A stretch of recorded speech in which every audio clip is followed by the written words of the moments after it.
എൻ്റെ സ്വഭാവത്തിൽ തന്നെ അത് ആദ്യം മുതൽ ആരോടും അങ്ങനെ പിണങ്ങും ദേഷ്യപ്പെടുകയൊന്നും ചെയ്യുന്ന സ്വഭാവമല്ല പൊതുവെ. തന്നെയല്ല, നമ്മുടെ മുമ്പിൽ വരുന്ന ആളുകൾ അവരവരുടേതായ പ്രശ്നങ്ങളുമായിട്ടല്ലേ വരുന്നത്. ഒരാളൊരാളുടെ പ്രയാസം വന്നു കഴിഞ്ഞാൽ നമ്മളെ എനിക്കത് സഹായിക്കാനുള്ള താല്പര്യം ഉണ്ടാവും എപ്പോഴും. നടന്നില്ലെങ്കിൽ അവസാനം വരെ ഞാൻ ട്രൈ ചെയ്യാറുണ്ട്. കുറേയൊക്കെ നടക്കും, കുറേയൊക്കെ നടക്കത്തില്ല. ഈ ലെഫ്റ്റ് എന്ന് പറയുന്നത് കോൺഗ്രസ് എപ്പോഴും, പ്രത്യേകിച്ച് കേരളത്തിലെ കോൺഗ്രസ് എപ്പോഴും ഒരു സെൻട്രൽ ടു ദ ലെഫ്റ്റാണ് എപ്പോഴും. ഇന്ത്യയിലെ കോൺഗ്രസിൽ നിന്ന് വ്യത്യസ്തമായി കേരളത്തിലെ കോൺഗ്രസ് എപ്പോഴും ഒരു പുരോഗമന സ്വഭാവത്തോടു കൂടി തന്നെയാണ് എപ്പോഴും നിൽക്കാറ്. ഇപ്പോൾ പാകിസ്ഥാന്റെ അവസ്ഥ കണ്ടില്ലേ? എന്താ പാകിസ്ഥാൻ? കഴിഞ്ഞ ദിവസം എൻ്റെ ഒരു സുഹൃത്ത് റാവൽപിണ്ടി എന്ന് വിളിച്ചു, പത്രക്കാരനാണ്. 4 മണിക്കൂർ കറണ്ടില്ല, വെള്ളമില്ല, കഴിക്കാൻ ഭക്ഷണമില്ല. അപ്പോൾ ഇന്ത്യ അങ്ങനെ അല്ലാതായി മാറിയത് ദീർഘകാലം രാജ്യം ഭരിച്ച കോൺഗ്രസിന്റെ ഒരു നേട്ടമാണ്. അതിനിപ്പോൾ ആരും അംഗീകരിക്കുന്നുണ്ടോ ഇല്ലെന്ന് എനിക്കറിയില്ല, പക്ഷെ അതാണ് എൻ്റെ സത്യം. അത് വളരെ ഒരു സംഗീതമായ ഒരു രാഷ്ട്രീയമാണ്. ഇപ്പം കേരളത്തിൽ നിന്ന് EMSന് ശേഷം ഒരു മലയാളി CPM ജനറൽ സെക്രട്ടറി ആവുന്നത് അത് നമ്മുടെ അടുത്ത സുഹൃത്ത്. അപ്പൊ നമ്മൾ അഭിനന്ദിക്കണ്ടേ? തീർച്ചയായിട്ടും. ഇവിടെ രാഷ്ട്രീയത്തോട് എനിക്ക് എതിർപ്പുണ്ട്, എന്റെ രാഷ്ട്രീയത്തോട് അദ്ദേഹത്തിന് എതിർപ്പ് കാണും. പക്ഷെ അത് നമ്മൾ അഭിനന്ദിക്കാൻ നിൽക്കേണ്ട ഒരു കാര്യമാണെന്ന് എനിക്ക് തോന്നിയത് കൊണ്ടാണ് ഞാൻ കല്യാണം കഴിക്കുന്നതിന് മുമ്പ് ഞാൻ പറഞ്ഞിരുന്നു, എന്നെ അധ്യസ്ഥനം കിട്ടത്തില്ല, ഞാൻ തിരക്കുള്ള ആളാണെന്ന് ഞാൻ പറഞ്ഞു. രമേശ് ചെന്നിത്തല സാറിന്റെ വീട്ടിലാണുള്ളത്. സാറുണ്ട്, വനിതാ മാം ഉണ്ട്, രോഹൻ ഉണ്ട്. രോഹൻ ഹായ് പറയൂ. അതിനകത്ത് മെഷീൻ ഗണ്ണൊക്കെ ഉണ്ടോ വണ്ടിയിൽ? വെടിയൊക്കെ ഉണ്ട്. പൈലറ്റ് ഉണ്ടോ? ആ 70 ഈ ലൈഫ് അങ്ങനെ പൊളിറ്റിക്കൽ ലൈഫ് തുടങ്ങുമ്പോഴും 82 അത്തരം വലിയൊരു പൊസിഷനിലേക്ക് നാഷണൽ സ്റ്റുഡൻസ് യൂണിയന്റെ തലപ്പത്തെത്തുക എന്നൊക്കെ പറയുന്നത് ചെറിയ കാര്യമല്ല. അത് ആ ഒരു 10-12 വർഷം കൊണ്ട് അങ്ങനെ സംഭവിക്കുക എന്ന് പറയുന്നത് ഭയങ്കര ഒരു ഹൈപ്പല്ലേ? അത് ഇതൊക്കെ കൂടെ ഒരു കാരണമായിട്ടുണ്ടാവും. ഇന്ത്യയിലുള്ള പാണ്ഡിത്യം ഒരു വലിയ ഘടകമാണ്. മാത്രമല്ല, ഇന്ദിരാഗാന്ധി ഞാൻ ഇംഗ്ലീഷ് പ്രസംഗിച്ചുകൊണ്ടിരിപ്പോൾ എന്നോട് പറഞ്ഞു ഹിന്ദി പ്രസംഗിക്കാൻ പറഞ്ഞു. എന്നിട്ട് അവർ ഇന്ദിരാഗാന്ധിയുടെ പ്രസംഗത്തിൽ ഇന്ദിരാഗാന്ധി എന്നെ അഭിനന്ദിക്കുന്നു. മുണ്ടെടുത്ത ചെറുപ്പക്കാരൻ തെക്കിൽ നിന്ന് വന്ന് ഹിന്ദി പ്രസംഗിക്കുന്നു. ഇതാണ് നാഷണൽ ഇന്റഗ്രേഷൻ ഒക്കെ അന്ന് അവിടെ സഭാഷ് രമേശ് പോലെ മനോരമ ഭയങ്കര വാർത്തയൊക്കെ വന്നതാണ്. ഹിന്ദി പഠനം പിന്നീട് വളരെയേറെ വടക്കേ ഇന്ത്യയിലും ലോക്സഭയിലും ഒക്കെ നമ്മൾ പ്രസംഗിക്കുമ്പോഴൊക്കെ വലിയ പ്രയോജനം ചെയ്തിട്ടുണ്ട്. എന്നോട് വാജ്പേയി എപ്പോഴും പറയുമായിരുന്നു, ജോർജ് ഫെർണാണ്ടസ് പറയുമ്പോൾ. ജോർജ് ഫെർണാണ്ടസ് നന്നായിട്ട് ഇംഗ്ലീഷ് അറിയാം, പക്ഷെ അദ്ദേഹം പ്രസംഗിക്കുന്നത് ഹിന്ദിയിലാണ്. അത് നമ്മളോടൊക്കെ എപ്പോഴും കാണുമ്പോൾ ഹിന്ദിയിലെ പ്രസംഗിക്കാവൂ. കാരണം ഹിന്ദി പ്രസംഗിച്ചാൽ ഇന്ത്യയിലെ ഭൂരിപക്ഷം ആളുകളുമായിട്ട് നമുക്ക് സംവദിക്കാൻ കഴിയും. അതാണ് അദ്ദേഹത്തിൻ്റെ അഭിപ്രായം. എന്നോട് എപ്പോഴും പറയും ഇന്ത്യയിലെ പ്രസംഗിക്കാം. പാർലമെന്റ് നമ്മൾ ഹിന്ദി പ്രസംഗിച്ചു കഴിഞ്ഞാൽ ആളുകൾക്ക് അന്നേരം ഭയങ്കര അപ്രീസിയേഷൻ. പക്ഷേ 28-ാം വയസ്സിൽ മിനിസ്റ്റർ ആവുന്നത് കല്യാണം കഴിച്ചതിന്റെ ഭാഗ്യമായിട്ടാണ് മാം ഇടയ്ക്ക് പറഞ്ഞു കേട്ടത്. ഈ കല്യാണം കഴിച്ചതുകൊണ്ടാണ്. 5 ദിവസം കഴിഞ്ഞപ്പോൾ ശരിക്കും ഈ ഹണിമൂൺ തീരുന്നതിന് മുമ്പ് തന്നെ നിങ്ങൾ മടങ്ങി വരേണ്ടി വന്നു കേട്ടിട്ടുണ്ട്. അത് ശരിക്കും അന്ന് മിനിസ്റ്റർ ആവുമെന്ന് നേരത്തെ അറിയാമായിരുന്നില്ലേ? ഇല്ല, ഒരു ധാരണ ഉണ്ടായിരുന്നില്ല. ഞാനിപ്പോ ആവണ്ടെന്നൊക്കെ പറഞ്ഞു അന്ന്. എറൗണ്ട് ധാരണ ഉണ്ടായിരുന്നോ ആ സമയത്ത്? ഇല്ല, അങ്ങനെ ധാരണയൊന്നുമില്ല. അത് കഴിഞ്ഞപ്പോഴാണ് ഞങ്ങള് ഹിമാചൽ പ്രദേശിലായിരുന്നു അല്ലേ വരാൻ പറയുന്നത്. അന്നേരം ഫോൺ വന്ന് വരാൻ പറഞ്ഞു. പക്ഷെ ഒരു യങ്ങായിട്ടുള്ള ഒരു മിനിസ്റ്ററെ കിട്ടുമ്പോൾ നമുക്കൊരു ഭയങ്കര സന്തോഷമല്ലേ? 28-ാം വയസ്സിൽ ഏറ്റവും പ്രായം കുറഞ്ഞ മന്ത്രി ഇതുവരെ ആ റിക്കാർഡാരും. അതെ, അത് ഭയങ്കര ഒരു ഭേദിച്ചിട്ടില്ല. അതെ, രസമുള്ളൊരു പരിപാടിയാണ്. പക്ഷെ അതിനേക്കാളും രസമുള്ളൊരു കാര്യം ഞാൻ കേട്ടത് അഭിനയമോഹം ഉണ്ടായിരുന്നു എന്ന് പറയുന്നത് കേൾക്കുമ്പോൾ അത് വേറൊരു അത് നാട്ടിലുള്ള സമയത്ത് ഈ ക്ലബുകളിലൊക്കെ നാടകത്തിനൊക്കെ അഭിനയിക്കുകയും ഒക്കെ പോവാൻ. ഞങ്ങളുടെ അവിടെ ക്ലബ് ഉണ്ടായിരുന്നു നാട്ടിൽ, ചെന്നിത്തല. അപ്പൊ ആ ക്ലബില് കലാപ്രശ്നി, വായനശാല, ഗ്രന്ഥശാല, club, victory arts and sports club. അപ്പൊ അവിടെ എല്ലാ തവണ ഞങ്ങൾ നാടകം അഭിനയിക്കുമായിരുന്നു. ഞങ്ങളങ്ങനെ ഓരോരുത്തർ നാടകം, പെൺവേഷം കെട്ടുക, ആൺവേഷം കെട്ടുക. അപ്പൊ അങ്ങനെ ചുമ്മാ അത് ഞാനേ നമ്മളൊരു ഇതയച്ചു, അഭിനയിക്കാൻ താല്പര്യമുണ്ടെന്നൊക്കെ പറഞ്ഞിട്ട്. അതുകൊണ്ട് അത് അവസാനിച്ചു. പക്ഷെ ബെസ്റ്റ് ആക്ടർ കിട്ടിയിട്ടുണ്ട്. രമിത്ത് സംസാരിക്കുന്ന സമയത്ത് ഒരു ഇന്റർവ്യൂ പറയുന്നുണ്ട്, രോഹിത്തിനും രമിത്തിനും അച്ഛനും കിട്ടിയിട്ടുണ്ട് ബെസ്റ്റ് ആക്ടർ അവാർഡ്. അവർ ഡൽഹിയിലാണ് പഠിച്ചത്, ഞാൻ MB ആയതുകൊണ്ട് അവിടെയാണ് പഠിച്ചത്. അപ്പൊ അവിടെ സ്കൂളുകളിലൊക്കെ അവർ നാടകത്തിനൊക്കെ അഭിനയിക്കുമായിരുന്നു. അപ്പൊ 3 പേര് അഭിനേതാക്കളാണ്. ഡാൻസ് ചെയ്യുമായിരുന്നു? ഇല്ല. മരുമക്കളിൽ ഒരാള് ഡാൻസ് ചെയ്യും, രണ്ടുപേരും ചെയ്യും. ഈ കുടുംബമായിട്ട് ഭയങ്കര രസമായിട്ട് പോകുമ്പോഴും സത്യത്തിൽ ടൈം എന്ന് പറയുന്ന സാധനം കിട്ടില്ല. അപ്പൊ കലഹം ഉണ്ടാവും, എന്തായാലും ഒരു ചെറിയ വഴക്കുകളൊക്കെ ഉണ്ടാവും. അത് എങ്ങനെയാ ചിരിച്ചുകൊണ്ട് മാനേജ് ചെയ്യുന്നത്? അല്ലാതെ സ്വാഭാവികമായിട്ടും നമ്മുടെ ഉത്തരവാദിത്വം വളരെ വലുതായതുകൊണ്ട് പലപ്പോഴും അവർ ഉദ്ദേശിക്കുന്ന രീതിയിൽ നമുക്ക് സമയം കൊടുക്കാൻ കഴിയുന്നില്ല. എന്നാലും നമുക്ക് കൊടുക്കാൻ പറ്റുന്ന ചില സന്ദർഭങ്ങളൊക്കെ നമ്മൾ കൊടുക്കാറുണ്ട്. ഈ കിട്ടുന്നില്ല എന്ന് പറയുന്നത് കൊണ്ടാണോ ശരിക്കും കുഴപ്പമില്ല എന്ന് വിചാരിക്കണേ? സമയം കിട്ടുന്നില്ല എന്ന് മനസ്സിലാക്കുന്നുണ്ടല്ലോ എന്നുള്ളൊരു നമ്മുടെ കൺസേൺ വല്ല വഴക്കൂടാറില്ല. ഞാൻ എന്നോട് ഒന്നും ചെയ്യാറില്ല, വഴക്കൂടല്ല. അപ്പൊ എങ്ങനെയാ മാനേജ് ചെയ്യുന്നത് അപ്പൊ വഴക്കൂടുമ്പോ? ഇപ്പൊ പിന്നെ കൊച്ചുമോനുള്ളതുകൊണ്ട് അതിന്റെ കൂടെ അങ്ങ് പൊക്കോ. ഇപ്പൊ പിന്നെ ഒന്നും പറയാറില്ല. അതല്ല, ഇപ്പൊ പിന്നെ കുറെ കൂടെ മനസ്സിലാക്കലുകളിലേക്ക് എത്തുമല്ലോ. പക്ഷെ ഏർലി സ്റ്റേജസിൽ അങ്ങനെ ആയിരിക്കില്ലല്ലോ. കല്യാണം കഴിക്കുന്നതിന് മുമ്പ് ഞാൻ പറഞ്ഞിരുന്നു, അധിക സമയം കിട്ടത്തില്ല, ഞാൻ തിരക്കുള്ള ആളാണെന്ന് ഞാൻ പറഞ്ഞിരുന്നു. അതുകൊണ്ട് രാത്രിയാണല്ലോ പെണ്ണ് കാണാൻ വന്നതൊക്കെ. രാത്രി 9:30 കഴിഞ്ഞായിരുന്നു. എല്ലാരും കിടന്നു കഴിഞ്ഞു. അവിടെ നാട്ടിലാവുമ്പോ നേരത്തെ എല്ലാരും കിടക്കും. എല്ലാരും ഉറങ്ങും. അതെ അതെ. എന്നിട്ട് തട്ടി ഉണർത്തി പെണ്ണ് കണ്ടു. എന്നിട്ട് അന്ന് തന്നെ റിസൾട്ട് പറഞ്ഞോ, ഇഷ്ടായെന്ന് പറഞ്ഞോ? അന്നേരം പറഞ്ഞില്ലായിരുന്നു. എപ്പോഴത്തേക്കാ പിന്നെ തീരുമാനം എടുത്ത്? അന്ന് രാത്രിക്ക് ശേഷം? പിന്നെ അത് കഴിഞ്ഞ് കാർത്തികേയനൊക്കെ പോയി കണ്ടിരുന്നു. അത് കഴിഞ്ഞിട്ടാണ് തീരുമാനിക്കുന്നത്. രാഷ്ട്രീയക്കാരുടെ ലൈഫ് സ്റ്റോറീസ് നമ്മൾ അറിയാത്ത ഒത്തിരി കാര്യങ്ങളുണ്ടാവും. ഉള്ളിൽ ഒരുപാട് തരത്തിലുള്ള കാര്യങ്ങൾ മറച്ചു വെച്ചിട്ടാണ് ഒരു സമരമുഖത്തേക്കോ ഒരു പരിപാടിക്കോ ഒക്കെ പോകുന്നത്. അപ്പോൾ ഈ തുടർച്ചയായിട്ട് ഇങ്ങനെ ഈ കുടുംബത്തെ മാനേജ് ചെയ്യാൻ വേണ്ടിയിട്ട് നമുക്കൊരു നല്ലൊരു ഫേസ് വേണം സത്യത്തിൽ. ഇപ്പോൾ സാറിന് ഒരു ഗുണം എന്താണെന്ന് വെച്ചാൽ പുറത്തും വലുതായിട്ട് ആങ്കർ കാണിക്കാത്ത, ദേഷ്യം കാണിക്കാത്ത ഒരാളാണ്. അത് കുറച്ചൊരു വിദ്യാഭ്യാസം വേണ്ട പരിപാടിയാണ്. ഇത് വായനയിലൂടെയാണ് കിട്ടിയത്. എങ്ങനെയാണ് ആത്മസംയമനം കിട്ടിയത്? എൻ്റെ സ്വഭാവത്തിൽ തന്നെ അത് ആദ്യം മുതൽ ആരോടും അങ്ങനെ പിണങ്ങോ ദേഷ്യപ്പെടുകയൊന്നും ചെയ്യുന്ന സ്വഭാവമല്ല പൊതുവേ ഉള്ളു. തന്നെയല്ല, നമ്മുടെ മുമ്പിൽ വരുന്ന ആളുകൾ അവരവരുടേതായ പ്രശ്നങ്ങളുമായിട്ടല്ലേ വരുന്നത്, ഇല്ലേ? ഒരാൾ വരുമ്പം അയാളുടെ ജീവിതം, അയാളുടെ പ്രശ്നങ്ങൾ അയാൾ പറയുമ്പം നമ്മൾ അയാളോട് ചൂടായിട്ട് കാര്യമില്ല. നമ്മൾ അങ്ങനെ കാണണം. അയാളെ ആ വരുന്ന ആളിൻ്റെ ബുദ്ധിമുട്ട് എന്താണ്, അയാൾ എന്ത് പ്രയാസമാണ് അയാൾ അനുഭവിക്കുന്നത്, അതുകൊണ്ടാണല്ലോ നമ്മുടെ അടുക്ക വരുന്നത്. അപ്പം നമുക്ക് ചെയ്യാവുന്നത് ചെയ്തു കൊടുക്കുക. അതുകൊണ്ട് അയാളോട് നമ്മൾ ചൂടായിട്ട് എന്ത് കാര്യം? അയാൾ പ്രയാസപ്പെട്ട് ദുഃഖം വേദനയൊക്കെ അനുഭവിച്ച് പ്രയാസപ്പെട്ടാണ് നമ്മുടെ അടുക്ക എന്തെങ്കിലും ഒരു സഹായത്തിന് വരുന്നത്. നമ്മൾ ചെയ്യാവുന്ന സഹായം ചെയ്തു കൊടുക്കുക, ആശ്വസിപ്പിക്കുക. അതാണ് എൻ്റെ നിലപാട്. ഈ വീട്ടിലെ എല്ലാ സമയത്തും ഇങ്ങനെ തന്നെയാണോ? ഭയങ്കര പ്ലസന്റ് ആണോ? ദേഷ്യം വരും. അപ്പൊ പിന്നെ നമ്മള് അത് മാനേജ് ചെയ്യോ? അതേ സ്വയം മാനേജ് ചെയ്യോ? ഞങ്ങള് പിന്നെ അധികം ശല്യപ്പെടുത്താറില്ല. മക്കളാണേലും അവർക്ക് പിന്നെ ഒരു പരാതി സ്കൂളിൽ പഠിച്ചുകൊണ്ടിരുന്നപ്പം സ്കൂളിൽ അച്ഛൻ ചെല്ലാറില്ല എന്നുള്ളത് മാത്രം. അപ്പൊ അമ്മയായിട്ട് അതിപ്പോഴും അവര് പറയും, അച്ഛൻ ഇതുവരെ വന്നിട്ടില്ല. അതിന്റെ പരാതി ഇപ്പോഴും തീർന്നിട്ടില്ല. ഈ മക്കളെ രാഷ്ട്രീയത്തിലേക്ക് പോണ്ട എന്നുള്ളത് എനിക്ക് തോന്നുന്നു ഉള്ളിൽ അങ്ങനെ ഉണ്ടായിരുന്നു എന്ന് തോന്നുന്നു. അവര് പ്രൊഫഷണൽസ് അങ്ങനെയൊന്നുമില്ല. അവരവരുടേതായ നിലയിൽ പഠിച്ചു വളർന്ന് അവർ മുന്നോട്ട് പോവാണ്. രാഷ്ട്രീയത്തിൽ ഇപ്പം നമ്മൾ ആരെയും നിർബന്ധിച്ചു കൊണ്ടുവരേണ്ടതല്ല. അല്ല, അവർക്ക് സ്വയം തോന്നി വരികയാണെങ്കിൽ ഓക്കെ, അല്ലാണ്ട് നമ്മൾ നിർബന്ധിച്ച് അവരെ. അപ്പോൾ അവർ ഒരാൾ ഡോക്ടറാണ്, അയാളിപ്പോൾ MD കഴിഞ്ഞ് പ്രാക്ടീസ് ചെയ്യാം, അസിസ്റ്റന്റ് പ്രൊഫസറാണ്, മൂകാംബിക മെഡിക്കൽ കോളേജ്. അയാളെ ബുക്കാണ് പബ്ലിഷ് ചെയ്തിട്ടുള്ളത്. അതെ, പുള്ളി എഴുതുന്ന ഒരാളാണ്. ഇംഗ്ലീഷ് എഴുതുന്നേ ഉള്ളൂ, മലയാളം എഴുതാൻ അറിയില്ല, സംസാരിക്കും. ഡൽഹി പഠിച്ചുകൊണ്ട് അങ്ങനെ ഒരു പ്രശ്നമുണ്ട്. ഞങ്ങൾ മലയാളം പഠിപ്പിക്കാൻ ശ്രമിച്ചിട്ടെങ്കിലും അത് നടന്നില്ല. പിന്നെ ശ്രേഷ്ഠ ബുക്സ് എന്ന് പറയുന്ന ഒരു പബ്ലിഷിംഗ് കമ്പനിയുണ്ട്, അത് പുള്ളിയാണ് നടത്തുന്നത്. ഇല്ല, ലാഭമൊന്നുമില്ല, കയ്യിൽ നിന്ന് കാശ് പോകുന്നേ ഉള്ളൂ. ഇളയ ആളാണെങ്കിൽ പുള്ളി സിവിൽ സർവീസ് എഴുതി IRS deputy commissioner income tax ആയിട്ട് മംഗലാപുരത്ത് ജോലി ചെയ്യാം. അവര് അവരുടേതായ വഴികളിലൂടെ പോവാണ്. നമ്മളിപ്പോൾ അവരെ നിർബന്ധിച്ച് ഇങ്ങോട്ട് കൊണ്ടുവരേണ്ട കാര്യമൊന്നുമില്ല. അല്ല, പക്ഷെ അങ്ങനെ ഒരു ഉദ്ദേശം സാറിന് ഉണ്ടായിരുന്നു എന്നാണ് പറഞ്ഞു കേൾക്കുമ്പോൾ എനിക്ക് മനസ്സിലാവുന്നത്. കാരണം രാഷ്ട്രീയത്തിലേക്ക് വരണമെങ്കിൽ എൻ്റെ പിന്തുണയൊന്നും ഇല്ലാതെ നിങ്ങൾ സ്വയം വരണമെങ്കിൽ വന്നോളൂ. അങ്ങനെ ഒരു പിന്തുണ അത് അവർ ചെയ്യേണ്ട കാര്യം, നമ്മളെ നിർബന്ധിക്കേണ്ട കാര്യമല്ല. നമ്മളാരെയും അങ്ങനെ നിർബന്ധിച്ചു കൊണ്ടുവരേണ്ട കാര്യമല്ലല്ലോ. പ്രത്യേകിച്ച് നമ്മുടെ മക്കളാകുമ്പം നമ്മളങ്ങനെ നിർബന്ധിക്കാൻ പാടില്ല. അവർ വരണമെങ്കിൽ അവർ വന്നോട്ടെ. പക്ഷെ അവർ വരികയാണെങ്കിൽ അവർക്ക് ഇത്തരം പ്രശ്നങ്ങളൊക്കെ നേരിടേണ്ടി വരും.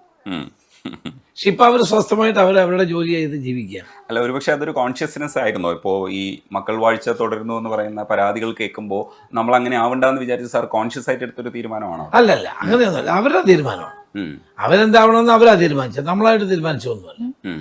അവരെ പഠിപ്പിച്ചു, അന്നേരം അവരവരുടെ വഴികളിലൂടെ സഞ്ചരിക്കുന്നു. അതേപോലെ തന്നെ മകൻ റമിത്ത് ഇടയ്ക്ക് പറഞ്ഞു അത്രേ, ഒരിക്കൽ തിരിച്ചു വരുമ്പോൾ അച്ഛൻ ഇടയ്ക്കൊക്കെ ആണല്ലോ വരുന്നത്, അപ്പൊ വന്നപ്പോ ഓർമ്മയുണ്ടോ ഈ മുഖം എന്ന് ചോദിച്ചു. ഒരുപാട് നാൾ കൂടിയിട്ടാന്ന് വന്നേ. ഇവിടെ ഇലക്ഷൻ എന്തോ ആയിരുന്നു തോന്നുന്നു. ഈ തമാശക്ക് അപ്പുറത്തേക്ക് അത് ഫീൽ ചെയ്തോ? ഫീൽ ചെയ്തില്ല അല്ലേ? ഇല്ല, അതങ്ങനെ തന്നെ എടുത്തു. അത് ഈ ചില സന്ദർഭങ്ങളിലൊക്കെ നമ്മൾക്ക് അങ്ങനെ തോന്നില്ലേ, ഈ കുടുംബത്തോടൊപ്പം കുറച്ചുകൂടെ ടൈം കഴിയില്ല, പക്ഷെ അങ്ങനെ വിചാരിക്കും. അല്ല, തീർച്ചയായിട്ടും അത് അവരുടെ അവകാശമാണ്. പലപ്പോഴും നമുക്ക് അവകാശം അംഗീകരിച്ചു കൊടുക്കാൻ കഴിഞ്ഞു എന്ന് വരില്ല. അത് നമ്മൾ പ്രവർത്തിക്കുന്ന മേഖല അങ്ങനെയുള്ളതാണ്. 24/7 ആണ്. ഇപ്പോൾ രാത്രി വന്ന ഒരാൾ എന്നെ മുട്ടി വിളിച്ചാൽ ഞാൻ എഴുന്നേക്കാൻ ബാധ്യസ്ഥനാണ്. ഇവിടെ ചിലപ്പോൾ പോകേണ്ടി വരും. അപ്പോൾ അതുകൊണ്ട് പലപ്പോഴും തിരക്കുള്ള ജീവിതമായിരിക്കുമല്ലോ, അത് ഇവർക്ക് ബുദ്ധിമുട്ടുണ്ടാവും, സ്വാഭാവികമാണ്. അതേപോലെ തന്നെ ബുദ്ധിമുട്ടുണ്ടാക്കുന്ന ഒരു കാര്യമാണ് പലരുടെയും പരാതി കേൾക്കുമ്പോൾ നമുക്ക് ഭയങ്കര സെൻറ്റിമെൻറ്റ്സ് തോന്നും. പക്ഷേ എന്തെങ്കിലും സാങ്കേതിക തടസ്സങ്ങൾ അതിനകത്ത് ഉണ്ടാവും, പരിഹരിക്കാൻ പറ്റാത്തതുണ്ടാവാം. ആ സമയത്തൊക്കെ സഹായിക്കാൻ നമ്മുടെ മനസ്സ് ആഗ്രഹിക്കുമെങ്കിലും സഹായിക്കാൻ പറ്റില്ല. അത്തരം സ്റ്റേജസിൽ ഒരു വിഷമം ഉണ്ടാവും, ഒരു ദുഃഖം ഉണ്ടാവും. തീർച്ചയായിട്ടും ഉണ്ടാവും. അതാണ് ഞാൻ പറഞ്ഞത്, ഒരാളുടെ പ്രയാസം എന്ന് പറഞ്ഞാൽ എനിക്ക് അത് സഹായിക്കാനുള്ള താല്പര്യം ഉണ്ടാവും എപ്പോഴും. നടന്നാലും നടന്നില്ലെങ്കിൽ അവസാനം വരെ ഞാൻ ട്രൈ ചെയ്യാറുണ്ട് അങ്ങനെയുള്ള കാര്യങ്ങൾ. കുറേയൊക്കെ നടക്കും, കുറേയൊക്കെ നടക്കത്തില്ല. ഇപ്പം ചില സാങ്കേതിക പ്രശ്നങ്ങൾ കാരണം ചിലപ്പോൾ ചിലരുടെ കാര്യം നടന്നൊന്നും വരില്ല. പക്ഷെ നമ്മൾ ട്രൈ ചെയ്യും, പരമാവധി നമ്മൾ ശ്രമിക്കും സഹായിക്കാനായിട്ട്. അവസാനം വരെ നമ്മൾ ശ്രമിക്കാറുണ്ട്. ചില കാര്യങ്ങൾ നടക്കുകയും ചെയ്യും അങ്ങനെ വരുമ്പോൾ. അപ്പം അതൊക്കെ നമ്മുടെ കടമയാണ്, ഉത്തരവാദിത്വമാണ്. നമ്മളെ തിരഞ്ഞെടുക്കുന്ന ജനങ്ങൾ അവർക്ക് പ്രതീക്ഷയോടെ നമ്മളെ കാണുമ്പം, ഞാൻ അതിനകത്തൊന്നും വലിയ രാഷ്ട്രീയം, മണ്ഡലത്തിൽ അങ്ങനെ വലിയ രാഷ്ട്രീയമൊന്നും നോക്കാറില്ല. ആര് വന്നാലും എന്നെ കൊണ്ട് കഴിയാവുന്ന സഹായം, മണ്ഡലത്തിൽ മാത്രമല്ല എവിടെയാണെങ്കിലും നമ്മളെ കൊണ്ട് ചെയ്യാവുന്ന സഹായങ്ങളൊക്കെ ചെയ്യാൻ ശ്രമിക്കും. ഈ പരാതികളൊക്കെ കേൾക്കുമ്പോഴോ അല്ലെങ്കിൽ സങ്കടം കേൾക്കുമ്പോഴോ ഒക്കെ ഒരു പ്രൊഫഷണൽ അപ്രോച്ച് നമുക്ക് എടുക്കാം. അത് കേൾക്കുക എന്ന് പറയുന്നത് മനസ്സിൽ കൊള്ളാതെ കേൾക്കാം, പ്രശ്നം മനസ്സിലാക്കുക എന്നതാണ്. പക്ഷേ ചിലതൊക്കെ മനസ്സിൽ വന്ന് ഭാരമായിട്ട് അനുഭവപ്പെടില്ലേ? അപ്പോൾ ആ സ്ട്രെസ്സിനെ എങ്ങനെയാണ് മാനേജ് ചെയ്യുക? അല്ല, അത് നമുക്കറിയാമല്ലോ, നമ്മൾ ഇടപെടുന്നത് അങ്ങനെയുള്ളൊരു മേഖലയായതുകൊണ്ട് അതിനകത്ത് സ്ട്രെസ് ഉണ്ടാകും. അത് അവരുടേതായ ആ സ്ട്രെസ്സിനെ മാനേജ് ചെയ്യാൻ വേണ്ടി നമ്മൾ സ്വയം നമ്മൾ ശ്രമിക്കാറുണ്ട്. അത് നമ്മൾ സ്വയം അത് അഡ്ജസ്റ്റ് ചെയ്യപ്പെടും. ഇത്രയും വർഷത്തെ ഒരു പരിചയം കൊണ്ട്, ഇത്രയും വർഷത്തെ ഞാൻ MLA ആവുന്ന 82-ലാണ്. ഇപ്പം 82 മുതൽ ഇങ്ങോട്ട് എടുത്താൽ എപ്പോഴെങ്കിലും ഏതെങ്കിലും പദവിയിലുണ്ടാവും. അപ്പം അതുകൊണ്ട് അത്തരം സ്ട്രെസ്സുകൾ സ്വയം മാനേജ് ചെയ്യപ്പെടും എന്നുള്ളതാണ് സത്യം. ഇപ്പോൾ ഇന്ത്യൻ രാഷ്ട്രീയത്തിൽ ഒരു പ്രധാനപ്പെട്ട തീരുമാനമെടുക്കേണ്ട ഒരു ഘട്ടത്തിലൂടെ ഇല്ലെങ്കിൽ വിജയിക്കേണ്ട ഒരു ഘട്ടത്തിലൂടെയാണ് പോകുന്നത്. ഒന്ന്, ഇവിടുത്തെ രാഷ്ട്രീയത്തെ എങ്ങനെ കൈകാര്യം ചെയ്യണമെന്നുള്ളൊരു പ്രശ്നമുണ്ട്. ഒപ്പം ദേശീയ രാഷ്ട്രീയത്തിൽ എങ്ങനെയാണ് ഒരുമിച്ച് നിൽക്കേണ്ടത്. അപ്പം നമുക്ക് വളരെ അടുപ്പമുള്ള ഒരാളുകൂടെ വരുമ്പോൾ നമുക്ക് കുറേ കൂടെ കാര്യങ്ങളൊക്കെ ഡീൽ ചെയ്യാൻ, ഇപ്പം മുൻപിരുന്ന സീതാറാം യെച്ചൂരി തന്നെ പല കാര്യങ്ങളും ഡീൽ ചെയ്തിരുന്ന ഒരു സൗഹൃദങ്ങൾ കൂടെ വെച്ചിട്ടാണ് ഈ കാര്യങ്ങളൊക്കെ ഡീൽ ചെയ്യുന്നത്. അതെല്ലാ കാലത്തും വേണം, അത്തരം ഒരു സൗഹൃദവും കൂടെ വേണം. അപ്പോൾ കുറച്ചുകൂടെ പ്രതീക്ഷയോടെ നോക്കി കാണുന്നുണ്ടോ ഈ പൊസിഷൻ? തീർച്ചയായിട്ടും സീതാറാം യെച്ചൂരിയായിട്ട് ഞാൻ വളരെ അടുപ്പമായിരുന്നു. ഞങ്ങൾ ഒരുമിച്ച്, അദ്ദേഹം DYFയുടെ പ്രസിഡന്റായിരുന്നു, ഞാൻ യൂത്ത് കോൺഗ്രസിന്റെ പ്രസിഡന്റായിരുന്നു. അപ്പം ഞങ്ങൾ പല അന്ന് ഡെലിഗേഷൻസ് പോകുമായിരുന്നു. ഞങ്ങളും അവരും ചേർന്നുള്ള സോവിയറ്റ് യൂണിയൻ്റെ ഇതിലൊക്കെയുള്ള ഡെലിഗേഷൻസ് പോകുമായിരുന്നു. ഞങ്ങൾ ഒരുമിച്ച് ചൈനയിൽ പോയിട്ടുണ്ട്, റഷ്യയിൽ പോയിട്ടുണ്ട്. നല്ല ബന്ധമായിരുന്നു. അവസാനം വരെ ആ ബന്ധം തുടർന്നിരുന്നു. അദ്ദേഹത്തിൻ്റെ ശവസംസ്കാര ചടങ്ങിലൊക്കെ ഞാൻ പങ്കെടുത്തു. നല്ല ബന്ധമായിരുന്നു. തീർച്ചയായിട്ടും ബേബി വന്നത് നല്ലതാണ്. കുറേ കൂടി നമുക്ക് കമ്മ്യൂണിക്കേറ്റ് ചെയ്യാൻ എളുപ്പമുണ്ട്. ദേശീയ തലത്തിൽ ഇന്ത്യ മുന്നണി ആയിട്ടാണല്ലോ നിൽക്കുന്നത്. അപ്പോൾ അതിനെ കൂടുതൽ ശക്തിപ്പെടുത്തേണ്ട ആവശ്യകതയുണ്ട്. അതിന് ബേബിയുടെ നേതൃത്വം സഹായകമാകുമെന്നാണ് എൻ്റെ വിശ്വാസം. താങ്കളുടെ ഫേസ്ബുക്ക് പോസ്റ്റിലും ആശംസ പറയുന്ന ഒരു പോസ്റ്റ് ഉണ്ടായിരുന്നു. അത്തരം ഒരു സങ്കുചിതമായിട്ടുള്ള, പണ്ട് കണ്ടിരുന്ന വേറൊരു സങ്കുചിതത്വം ഉണ്ട്. പണ്ടും എല്ലാ റിലേഷൻസും ഇങ്ങനെ ഉണ്ടാവുമെങ്കിലും ഈ ഫേസ്ബുക്കിലൊക്കെ എഴുതുമ്പോഴത്തേക്ക് ഫേസ്ബുക്ക് ഇല്ലാത്തതുകൊണ്ട് അതെ പക്ഷെ തെറ്റിദ്ധരിക്കുമെന്നൊരു പേടിയുണ്ട്. അത് അങ്ങനെ അല്ലാതെ തന്നെ കാണാൻ പഠിച്ചു. അത് അത്തരം ബാരിയേഴ്സ് ഒന്നും ഇന്ന് രാഷ്ട്രീയത്തിൽ ഇല്ല. അതിന്റെ ആവശ്യമില്ല. അത് വളരെ ഒരു സങ്കീർണമായ ഒരു രാഷ്ട്രീയമാണ്. ഇപ്പം കേരളത്തിൽ നിന്ന് EMSന് ശേഷം ഒരു മലയാളി CPMന്റെ അഖിലേന്ത്യാ സെക്രട്ടറി ആവുന്നതും അത് നമ്മുടെ അടുത്ത സുഹൃത്ത്. അപ്പോൾ നമ്മൾ അഭിനന്ദിക്കണ്ടേ? തീർച്ചയായിട്ടും. ബേബിയുടെ രാഷ്ട്രീയത്തോട് എനിക്ക് എതിർപ്പുണ്ട്, എൻ്റെ രാഷ്ട്രീയത്തോട് അദ്ദേഹത്തിന് എതിർപ്പ് കാണും. പക്ഷെ അത് നമ്മൾ അഭിനന്ദിക്കാൻ അതേക്കേണ്ട ഒരു കാര്യമാണെന്ന് എനിക്ക് തോന്നിയത് കൊണ്ടാണ് ഞാൻ ചെയ്തത്. ഈ രാഷ്ട്രീയത്തെക്കുറിച്ച് പറയുമ്പോൾ ഒരു കാര്യം കൂടെ ഉള്ളത്, ഈ VD സതീശൻ ഇടയ്ക്ക് പറഞ്ഞിരുന്നത് ഞങ്ങളാണ് ലെഫ്റ്റ് എന്ന് പറയുന്ന രീതിയിൽ ഒരു സാധനം പറയും. ഈ ലെഫ്റ്റ് എന്ന് പറയുന്ന വാക്ക് പലപ്പോഴും നമ്മൾ അക്കാഡമിക്കലി ഡിസ്കസ് ചെയ്യാറുണ്ട്. ലെഫ്റ്റ് എന്ന് പറയുന്നത് എന്താണെന്നുള്ളത്, ലെഫ്റ്റ് പൊസിഷൻ എന്താണെന്നുള്ളതും. അപ്പം ഇടത് പാർട്ടികൾ എന്ന് പറയുന്ന ഒരു സ്വഭാവമുണ്ട്, വലത് പാർട്ടികൾക്ക് മറ്റൊരു സ്വഭാവമുണ്ട്. ഈ കോൺഗ്രസ് പലതിനെയും കൂടെ ചേർത്ത് നിർത്തുന്ന ഒരു സ്വഭാവമാണുള്ളത്. അപ്പോൾ സാറിൻ്റെയൊക്കെ ഒരു വർത്തമാനത്തിൽ എല്ലാവരെയും കൂടെ ചേർത്ത് നിർത്തുന്നൊരു സ്വഭാവമാണുള്ളത്. ഈ സ്വഭാവം നമ്മൾ ആദ്യം മുതലേ ഇങ്ങനെ പഠിച്ചു വന്നതാണോ, അത് പരുവപ്പെട്ട് ഇങ്ങനെ വന്നതാണോ? അത് നമ്മൾ ആദ്യം മുതലേ പരുവപ്പെട്ട് വന്നതാണ്. നമ്മളൊരു വലിയ പ്രോസസ്സിലൂടെ കടന്നു വരുന്നവരല്ലേ. വിദ്യാർത്ഥി രംഗത്തൂടെ, യുവജന രംഗത്തൂടെ, പിന്നെ കോൺഗ്രസിലേക്ക് ഇങ്ങനെ കടന്നു വരുമ്പോൾ ഒത്തിരി അനുഭവങ്ങളുടെ തീച്ചുളകളിലൂടെയാണ് നമ്മൾ വരുന്നത്. അനുഭവങ്ങളിലൂടെയാണല്ലോ നമ്മൾ പഠിക്കുന്നത്. അനുഭവമാണല്ലോ ഏറ്റവും വലിയ ഗുരു. അങ്ങനെ നമ്മൾ വരുന്നതാണ്. ഈ ലെഫ്റ്റ് എന്ന് പറയുന്ന കോൺഗ്രസ് എപ്പോഴും, പ്രത്യേകിച്ച് കേരളത്തിലെ കോൺഗ്രസ് എപ്പോഴും ഒരു സെൻട്രൽ ടു ദ ലെഫ്റ്റാണ് എപ്പോഴും. ഇന്ത്യയിലെ കോൺഗ്രസിൽ നിന്ന് വ്യത്യസ്തമായി കേരളത്തിലെ കോൺഗ്രസ് എപ്പോഴും ഒരു പുരോഗമന സ്വഭാവത്തോടു കൂടി തന്നെയാണ് എപ്പോഴും നിൽക്കാറുള്ളത്. ഇന്ത്യയിലെ കോൺഗ്രസും അത് തന്നെയാണ്, അല്ലെന്ന് ഞാൻ പറയുന്നില്ല. കാരണം നെഹ്റുവിൻ്റെ നേതൃത്വം ആണ് ഇന്ത്യയിൽ ജനാധിപത്യ മതേതരത്തിന് അടിത്തറയിട്ടത്.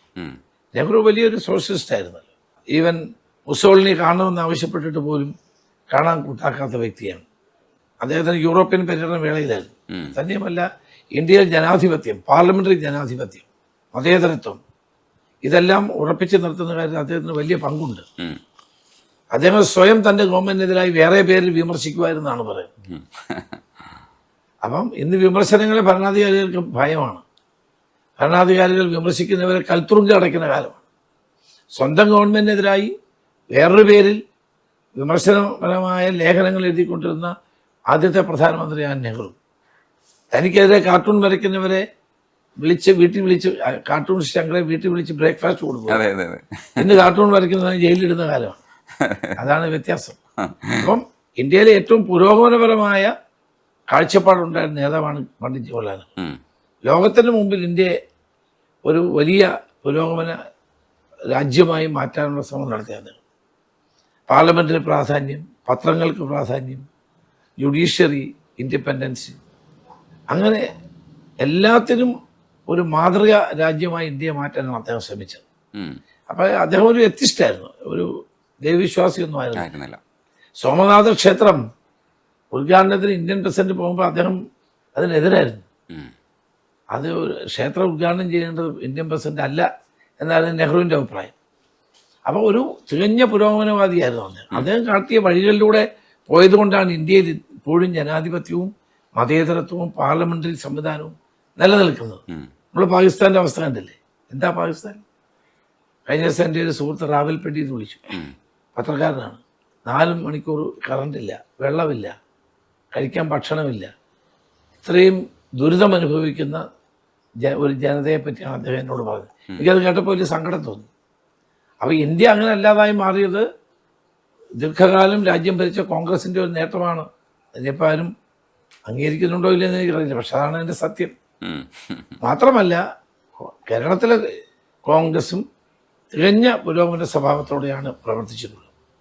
ഈ കാർട്ടൂണിനെ കുറിച്ച് പറയുമ്പോൾ കൗതുകമുള്ളൊരു വസ്തുത എന്താ വെച്ചാൽ, നമ്മുടെ ഐഡന്റിറ്റി എന്താണെന്ന് കണ്ടുപിടിച്ചിട്ട് കാർട്ടൂണിസ്റ്റുകൾ സാറിൻ്റെ മൂക്ക് കാണുമ്പോൾ തന്നെ ഉമ്മൻചാണ്ടി സാറിൻ്റെ മൂക്ക് ഇങ്ങനെ ഒരു വളഞ്ഞ് ഒരു ഇത് കാണിക്കും. സാറിൻ്റെ മൂക്കിനും ഒരു പ്രത്യേകത ഉണ്ടായിരുന്നു. അപ്പം ഈ മൂക്ക് കാണുമ്പോൾ തന്നെ നമുക്ക് മനസ്സിലാവും ആരാണെന്നുള്ളത് മനസ്സിലായി.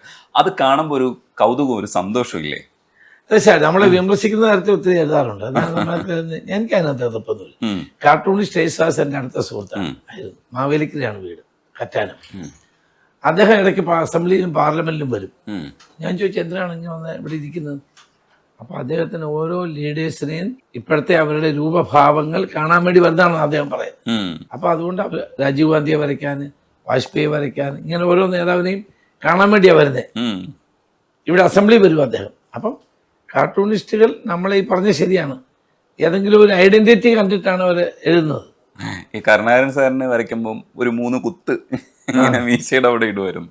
അപ്പോൾ അത് ഭയങ്കര രസമുള്ള ഒരു പരിപാടിയാണ്. ഇത് വരച്ച് കാണുമ്പോൾ നമുക്ക് ഇത് വിമർശനമാണെങ്കിലും സത്യത്തിൽ നമ്മുടെ ഒരു പോപ്പുലാരിറ്റി ഉയർത്തുന്ന ഒരു പരിപാടിയാണ്. തീർച്ചയായിട്ടും അത് നല്ലൊരു കാര്യമാണ്. ജനങ്ങളുടെ മനസ്സിലേക്ക് നമ്മൾ പെട്ടെന്ന് വരച്ചിടുകയാണ് അവർ ചെയ്യുന്നത്. എളുപ്പത്തിൽ വരച്ചിടുക എന്ന് പറയുന്ന പരിപാടിയാണ്. കാർട്ടൂണിസ്റ്റുകളെ ഞങ്ങൾക്ക് സന്തോഷമുണ്ട്. ഒരു കാർട്ടൂണ്, എൻ്റെ ഒരു കാർട്ടൂണിലും കൂടെ ചേർത്തൊരു പുസ്തകം ഒരാൾ ഇറക്കിയത്. ലീഡറെ പറ്റി ഇറക്കി, എന്നെ പറ്റി ഇറക്കി, അതൊക്കെ നമുക്ക് ഒരു കൊണ്ട് തരുമായിരുന്നു. ഇതിപ്പോൾ നമ്മൾ പോസിറ്റീവായിട്ട് കാണുന്നതാണ്. ഈ കാർട്ടൂണിലേക്ക് ഇങ്ങനെ വരയ്ക്കുന്ന സമയത്ത് ഒരു കാരിക്കേച്ചർ ടൈപ്പ് കാണുമ്പോൾ ചിലർക്കൊന്നും ഇഷ്ടപ്പെടില്ല. അയ്യോ ഇങ്ങനെയല്ലല്ലോ, ഭംഗിയായിട്ട് വരയ്ക്കണ്ടേന്ന് ചോദിക്കാം. പക്ഷെ ആ കാർട്ടൂണൊക്കെ കാണുമ്പോൾ എന്താ തോന്നുക? എനിക്കിഷ്ടമാണ്. ഞാനെല്ലാം വെട്ടി ബുക്കിൽ ഒട്ടിച്ചു. അത് അടിപൊളി.